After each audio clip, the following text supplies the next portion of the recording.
Assalamualaikum warahmatullahi wabarakatuh. Salam sejahtera bagi kita semua. Di sini saya akan mempresentasikan materi bagian saya yaitu DS6, Identify dan Alokasi Biaya dengan saya sendiri, Uji Kaida Resti, NPM 181506111, pada mata kuliah Tata Kelola Teknik Informatika, Universitas Lampung. Yang pertama ada deskripsi.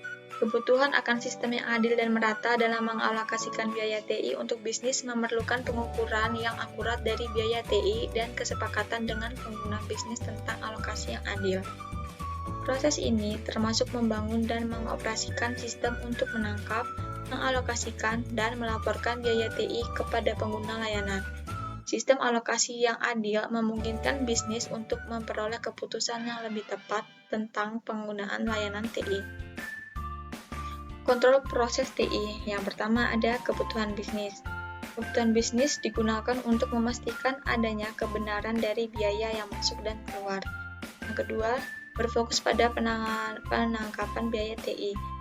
Proses ini secara lengkap dan akurat. Sistem alokasi yang adil telah disetujui oleh pengguna bisnis dan sistem ini melaporkan tepat waktu penggunaan TI dan biaya yang dialokasikan.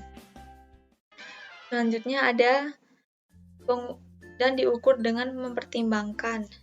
Yang pertama ada persentase tagihan layanan TI yang diterima atau dibayar oleh manajemen bisnis. Yang kedua ada persen perbedaan antara anggaran, perakiraan, dan biaya aktual. Dan yang ketiga ada persen dari keseluruhan biaya TI yang dialokasikan menurut model biaya yang disepakati. Yang keempat ada dicapainya dengan mempertimbangkan. Yang pertama ada penyelarasan biaya dengan kualitas dan kuantitas layanan yang diberikan. Yang kedua, membangun dan menyetujui model biaya lengkap. Dan terakhir, biaya pelaksanaan sesuai dengan kebijakan yang telah disepakati. Tujuan pengendalian DS6 sendiri ada 4. Yang pertama, ada definisi layanan. Definisi layanan diidentifikasi oleh semua biaya TI dan peta ke layanan TI untuk mendukung model biaya yang transparan. Layanan TI harus berkaitan dengan bisnis proses sedemikian rupa, sehingga bisnis dapat mengidentifikasi tingkat penagihan layanan terkait. Yang kedua, ada akuntansi TI. Akuntansi TI ini menangkap dan mengalokasikan biaya aktual sesuai dengan biaya perusahaan. Varian antara perakiraan dan biaya sebenarnya harus dianalisis dan dilaporkan sesuai dengan sistem pengukuran keuangan perusahaan. Yang ketiga ada pemodelan dan pengisian biaya. Pemodelan dan pengisian biaya dibuat dan digunakan model biaya TI berdasarkan definisi layanan yang mendukung perhitungan tarif tagihan balik perlayanan. Model biaya TI harus memastikan bahwa pembebanan untuk layanan dapat diidentifikasi, diukur, dan diprediksi oleh pengguna untuk mendorong secara tepat penggunaan sumber daya. Dan yang terakhir ada pemeliharaan model biaya. Pemeliharaan model biaya ini ditinjau dan tolak ukur kesesuaian biaya atau isi ulang secara teratur untuk menjaga relevansi dan kesesuaian dengan bisnis perkembangan dan aktivitas TI. Selanjutnya ada Monthly Level.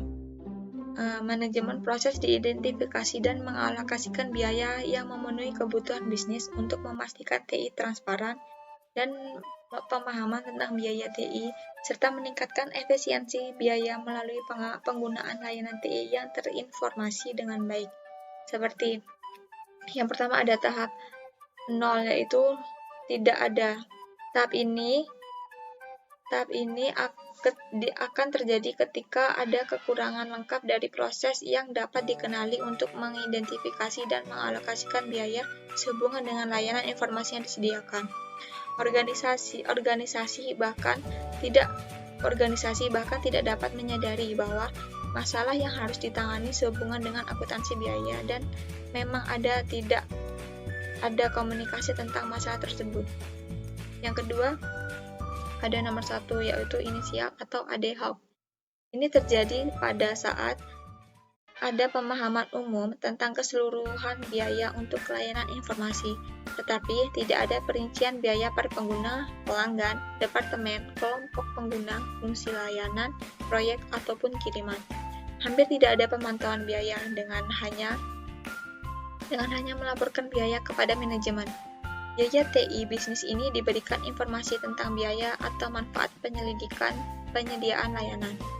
Yang ketiga ada tahap nomor 2 yaitu berulang tetapi intuitif.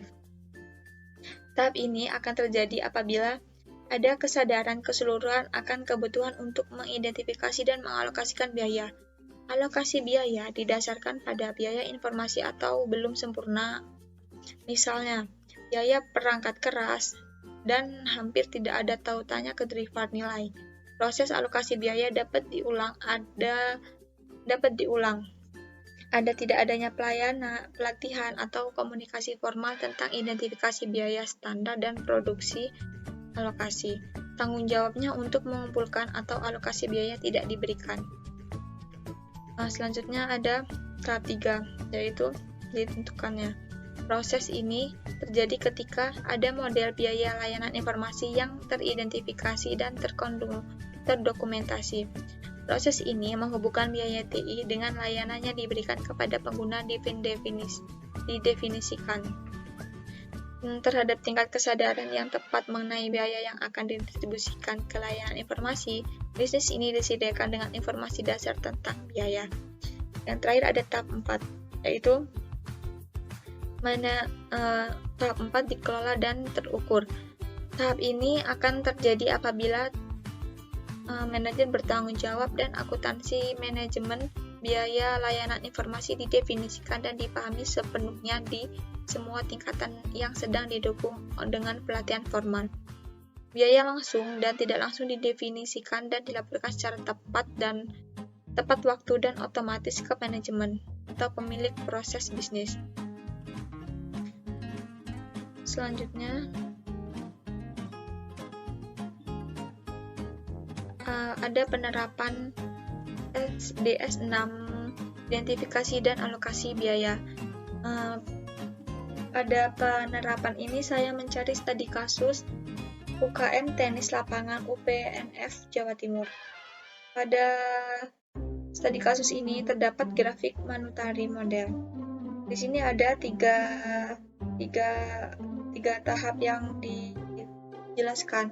Yang pertama ada tahap inisial, yang kedua ada tahap repeatable, dan yang ketiga ada tahap definite. Pada tahap pertama yaitu inisial itu menggambarkan tentang kondisi sekarang. Pada tahap kedua menggambarkan tentang kondisi rata-rata, dan pada tahap ketiga menggambarkan target yang ingin dicapai.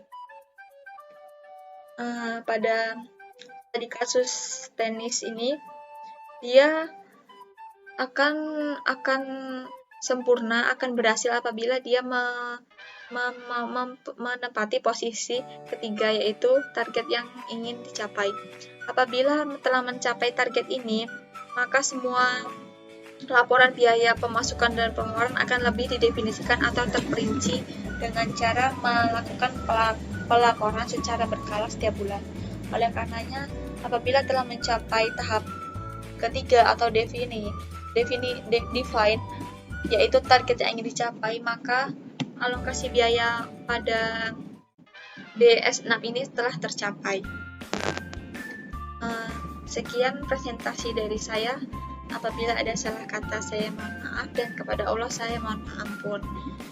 Semoga ilmunya bermanfaat. Saya akhiri. Wassalamualaikum warahmatullahi wabarakatuh.